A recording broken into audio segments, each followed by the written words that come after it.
Sir, Yashwant महाविद्यालयामध्ये वाचनकट्टा अंतर्गत अनेक उपक्रम राबवले जातात. त्या उपक्रमाला आज तुम्ही इथे उपस्थित आहात. या उपक्रमाच्या माध्यमातून तुम्हाला नेमकं काय वाटलं आणि विद्यार्थ्यांना तुम्ही काय संदेश द्याल? शारदा भवन शिक्षण संस्था संचलित यशवंत महाविद्यालयामध्ये वाचनकट्टा हा उपक्रम जो आहे गेल्या काही वर्षांपासून अतिशय अविरतपणे चालला आहे.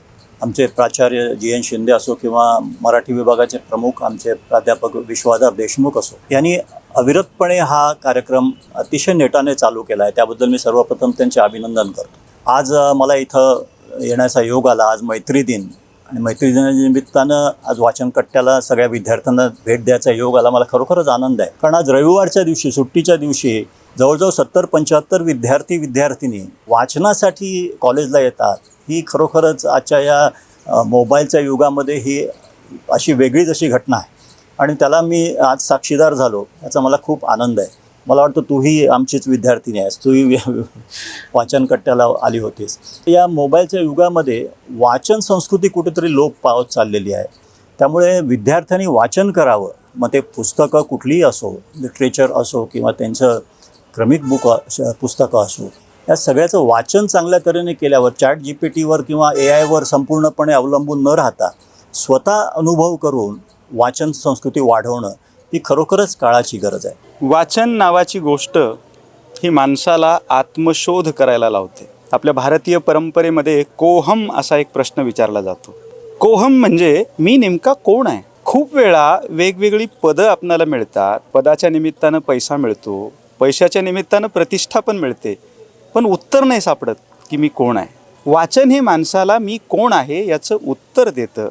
आपल्या विद्यार्थ्यांना ते आयुष्यामध्ये नेमके कोण आहेत हे कळावं, या हेतूसाठी वाचनकट्टा नावाचा हा उपक्रम मागच्या 13 वर्षांपासून कार्यरत आहे.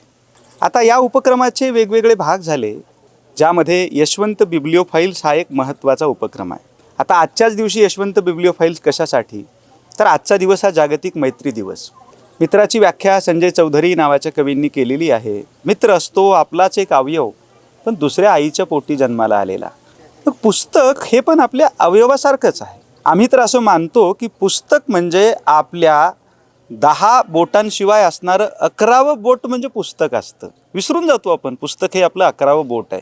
त्या 11व्या बोटाची भेट घडावी म्हणून आजच्या दिवशी, मैत्री दिनाच्या दिवशी, मैत्र जोडूया पुस्तकांशी हे थीम घेऊन आम्ही आजचा हा कार्यक्रम घेतलेला आहे. मला हे आवर्जून नोंदवायचं आहे. फक्त वाचनापुरता हा कार्यक्रम सीमित नाही. याचा महत्त्वाचा हेतू आहे चित्रकला आहे, रेखाचित्रकला आहे, शास्त्रीय संगीत आहे, मृदुमूर्ती कला आहे. यांच्या सहवासामध्ये आपले दिवस अधिकाधिक गेले पाहिजेत. म्हणून यशवंत महाविद्यालयाच्या या हिरवळीवरती हे विद्यार्थी या कलांच्या सहवासामध्ये आहेत. वाचनकट्ट्याकडून कुणी थोडी थोडी प्रेरणा नक्की घेतली असेल. माझ्या डोळ्यासमोर ठळक नाव येतं ते म्हणजे प्रथमेश तेलंगचं. आज तो दिल्ली या ठिकाणी दैनिक पुढारीचा दिल्ली प्रतिनिधी आहे. दिल्लीमध्ये त्यानं त्याचं पत्रकारितेच्या क्षेत्रात एक प्रस्थ तयार केलेलं आहे. तो प्रथमेश वाचनकट्ट्यातनंच पुढे आलेला आहे. आज वाचनकट्टा वटवृक्ष वाटत असेल कोणाला, तर या फांद्यांमुळं वाटतो आहे, असं मला या ठिकाणी नमूद करायचं आहे. वाचनकट्टा ही संकल्पना 2013 साली इंदिरा गांधी महाविद्यालयात मी प्राचार्य असताना सुरू केली होती, विश्वाधार देशमुख आणि आमच्या ह्याच्यामुळे, आणि ती 2013 ही कंटिन्यू चालू आहे. नंतर यशवंतमध्ये आल्यानंतर पुन्हा ती ॲक्टिव्हिटी ही चालू करावी असं मानस आमच्याकडे होता, म्हणून आम्ही ती चालू केली. खरा मूळचा उद्देश हा होता की विद्यार्थी जे वाचनापासून, वाचन संस्कृतीपासून दूर जात आहेत, त्यांना कुठंतरी एका जागी आणणे हा सगळ्यात महत्त्वाचा भाग होता.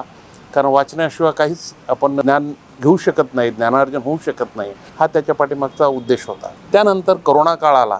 कोरोना काळामध्ये असं लक्षात आलं की बाबा फिजिकली शक्य नाही, म्हणून डिजिटली वाचन कसं करता येईल, म्हणून डिजिटल वाचनकट्टा हा एक उपक्रम आम्ही सुरू केला. आणि पूर्ण 2 वर्ष कोरोना काळामध्ये पण ऑनलाईन वाचनकट्टेचे प्रोग्राम्स आम्ही घेतले.